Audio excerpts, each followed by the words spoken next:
Hey guys, so I'm in Oakdale Cemetery in Wilmington, North Carolina, and we're going to look at some symbolism on some of these graves. Let's check it out. So, Oakdale is set up a lot like the Victorian age. This is when it was founded during the Victorian time, and you'll see that they'll have driveway or pathways through here where you can drive your car, and then raised plots on the sides, and they'll often have these built-in steps where you can go. This one is a family plot by the last name of Lilly, and it was 1882. So we're going to go up here and check out some of these stones. 1901. And then this caught my eye. Look at the lilies. Their last name's Lilly, and then they put lilies on there. And lily is a peaceful flower, peace. And this says, sheltered and safe from sorrow, age 14 years, 7 months, 1882. I've always found these two stones to be very interesting. They're made up in the way of the woodmen of the world with the trees, but look how they've aged, and you could walk right by this and believe that these were real trees just because of the lichen and all the growth on them. Very cool. And look how it's got the cross built in,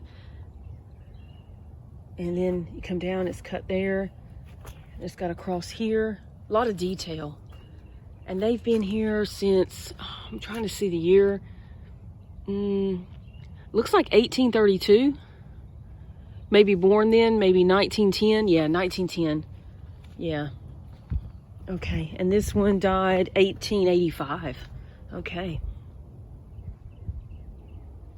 Oh, you guys remember a time back, I found one of these baskets memorials, and it didn't have a name or anything on it, and this is another one. This is the second one I've seen and found, and it's near a woodman of the world, so I'm guessing they're connected. Very interesting. This one has seashells into it, and as we know, that's symbolic. That's a very common grave marker that you'll see in the coastal areas, at least in North Carolina. They'll mark graves with seashells. This is neat.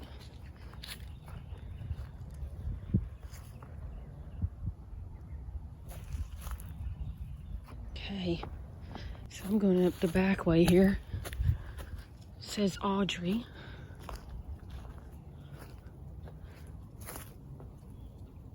I'm hearing something. I don't know what I'm hearing. All right, let me go around.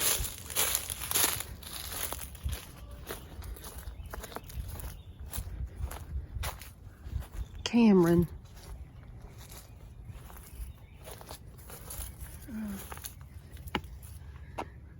Can't see in.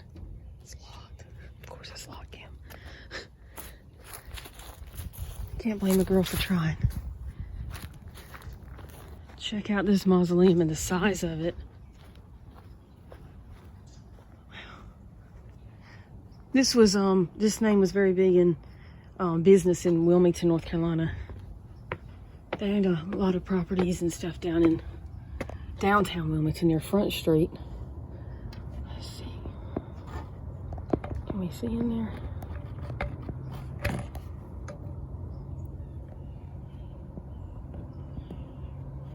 A little bit. Gosh, if somebody were to be in there and jump out at me. Okay.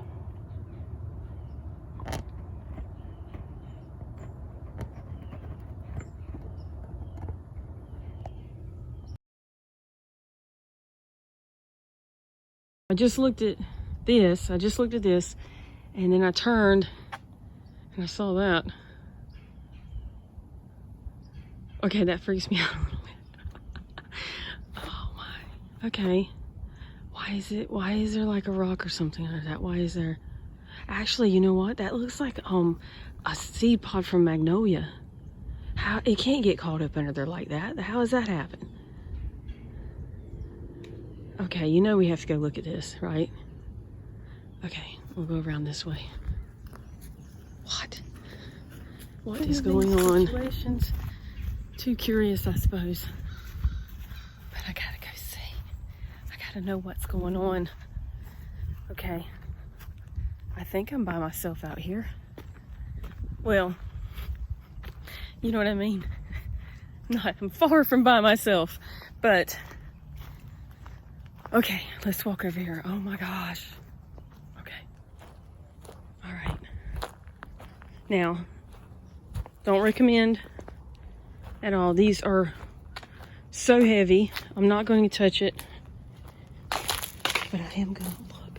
Somebody has done this, y'all. This is too heavy to have moved. Maybe the roots moved it. This tree is growing right up against it, right? In fact, I would say, yeah, you can look down and see that the roots are down in there. Gosh, how deep is that? Okay.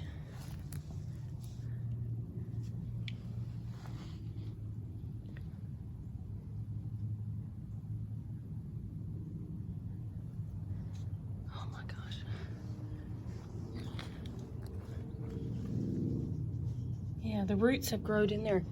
And I guess it's just forced it off of where it was at. Pretty dangerous, really, I think. Maybe they'll fix it. This one's moving too. That one's not straight. There's no inscription on these, so they don't, I guess maybe they don't belong to anyone right now.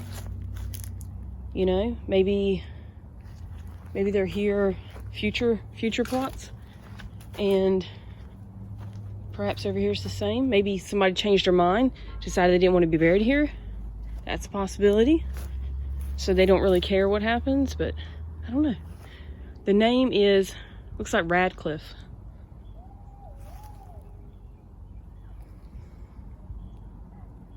Okay, someone's yelling. I don't know. All right, let's keep going.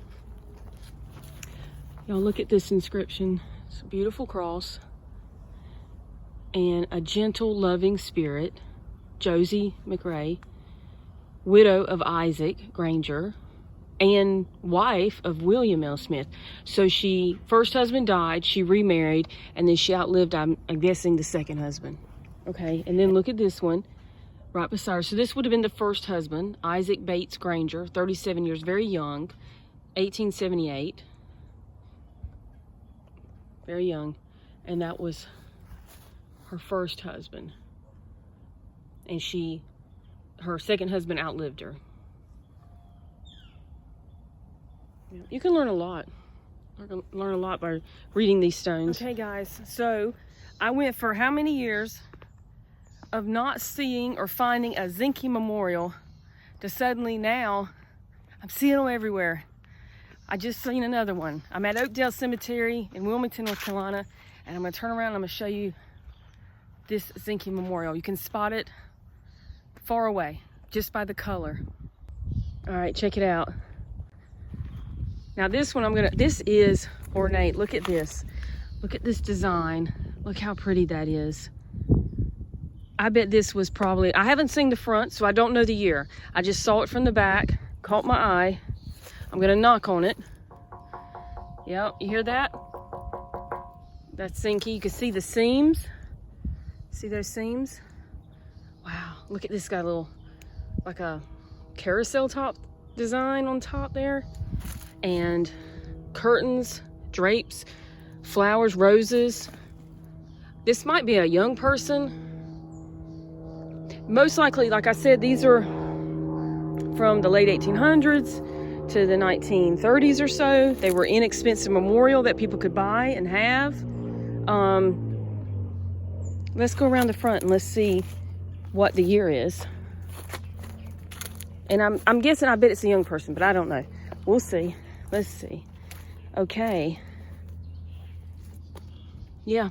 Okay, so this is Emma C., wife of A.C. Wessel, born August 5th, 1861, married October 6th, 1880, and she died 2 years later in 1882.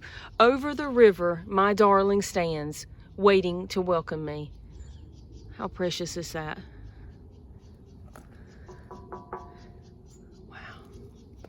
And look how amazing this looks. Wonderful. It's not deteriorated. It's withstood. It's a wonderful alternative. They should bring these back. That's awesome. And she was very young. Now, let's see. Her husband was A.C. Wessel. Is he beside her? Yes, he is. Here's A.C.'s. How long did he outlive her? Let's see. She passed in 1882, and he was 47 years old. He passed in 1897. I think that's what that says. Yeah. Gone but not forgotten. And this is Lena. This might have been their child. I'm just making assumptions there. I'm not sure. It doesn't say. I think this is a whole family plot. Yeah. Wessel. Okay. Very cool though. Yeah, this is a large family plot. All these are Wessels. Okay.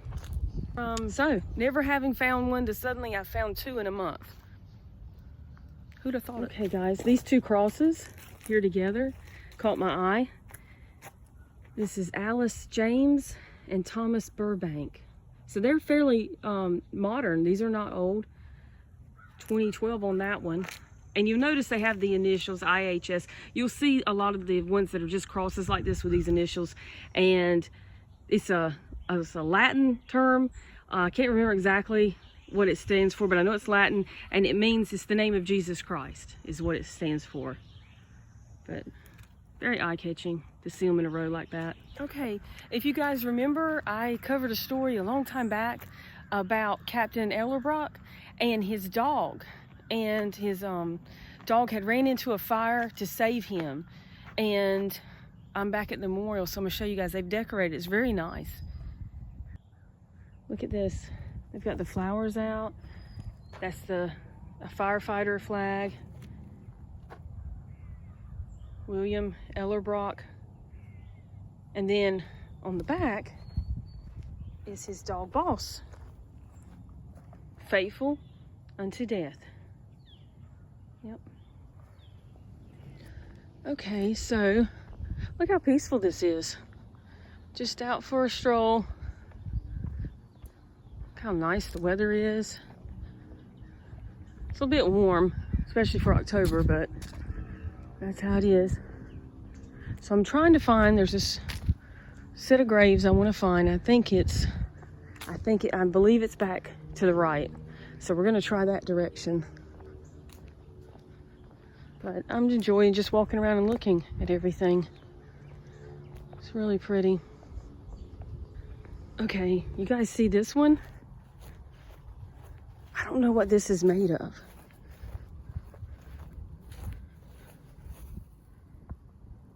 It's a stone, dark brown, a native of New Jersey, 1862. Now, you know, of course, sometimes the stones are put down much later after the person died. So it could be a lot later. Now, that's there. But if you come and direct your attention over here, you're going to see something for Henry Bacon. Okay? Not this one. There's all that. But this, Henry Bacon, architect of the Lincoln Memorial at Washington. That's right. This is the gravesite of the man who designed the Lincoln Memorial. He did other things too, but that's probably one of his most well-known. You know, I got to come over here and look at Rose O'Neal Greenhow, because she's so close to Henry Bacon's. So, right there. She's in a really pretty part of the cemetery. It's a lot of shade. You got a magnolia tree right here. It's just nice. And then, of course, you know, on the back, it's got detailed. Look at all the coins left. And if you're familiar with Rose Greenhow's story, she drowned off of Fort Fisher. She was on that boat, and she talked the captain into letting her and a couple other people, a physician and another crew member, try to get in a small boat and make it to shore, because she was scared they were going to get found out by the Union and she was going to get put in jail again.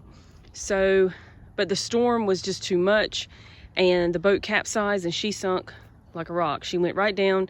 When her body was found the next day, she had a pouch full of gold coins, and they think that could have contributed to her death, some say. But the crows are over there yelling. But some say no, but you know, gold's pretty heavy. Real gold is heavy. Now that was coins, I believe I read, where she had made that book deal. She had just gotten back from England, where she was on a book tour. She had wrote a book about her life and everything, and this was like an advance, or this was profit that she had made off of the book, and that's where she got it. And the gold was taken, but later turned back in to Colonel Lamb, who was in charge of Fort Fisher, and he turned it over to the lawyers that were in charge of the estate. And what I've read, her children never saw, little Rose, her youngest daughter, they never saw any of the money. So no one really knows what happened to the money.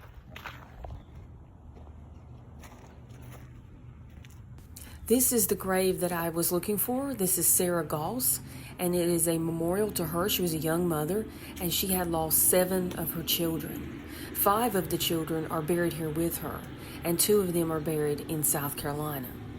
Now, when you look at the memorial and you read the dates of death for these children, you find and discover that 3 of the children all died within 4 days of each other. It had to be a tragic loss for the whole family. Okay, guys. So I've always wanted to visit and pay respects to the section of the cemetery called Babyland. And it is set apart from Oakdale. The original, the 65 acres, it's in the Memorial Park and the annex side, and it's called Babyland. It's where infants are buried, and it is behind me over here in this section. So we're gonna go look over there. I'm probably not going to film, but maybe from a distance, the grave sites, out of respect. But it's interesting, they have a whole section just for that. It's very touching. So let's check it out. So it's this part when you come over that little bridge there, and it's right on the left, immediately on the left. And this is a lot of the newer. There's some older graves out here, but majority of it is new graves. I guess there's not a lot of room left in the historic portion. So they have this memorial right in the center here. And then you can see the rows of the graves, and each one of these represents a child, a baby. So let's go and look at this. So